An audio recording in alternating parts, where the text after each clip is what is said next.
আল্লাহ পাক তার প্রতি রহম করুন যে আমার এই কথাগুলোকে অন্যের কাছে পৌঁছে দিবে। নবীজির ভাষণ। এরপর নবীজি বলছেন, জেনে রাখো নিশ্চয়ই তোমাদের পরস্পরের, মুসলিমদের পরস্পরের সম্পদ, পরস্পরের রক্ত, পরস্পরের এই যে জান মাল ইজ্জত, এগুলো একে অপরের জন্য হারাম।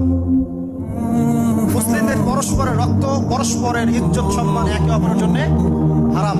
এর হানি করা একে অপরের জন্য হারাম। ঠিক যেমন আজকের এই দিন হারাম, এই শহর হারাম, এই মাস হারাম। নবী করিম সাল্লাল্লাহু আলাইহি ওয়াসাল্লাম বলছিলেন, জেনে রাখো তিনটা বিষয়ে যেন তোমাদের অন্তর কখনো খেয়ানত না করে। তিনটা বিষয়ে তোমাদের অন্তর যেন কখনো খেয়ানত না করে। এক, তোমরা যে কাজটাই করবা শুধু আল্লাহ পাকের সন্তুষ্টির জন্য করবে। তোমরা যে কাজই করবে শুধু আল্লাহর সন্তুষ্টির জন্য করবে। তোমাদের শাসক বর্গের কল্যাণ কামনা করবে। তোমাদের শাসক বর্গের কল্যাণ কামনা করবে। 3 নাম্বার, মুসলিমদের জামাতকে আঁকড়ে ধরে রাখবে।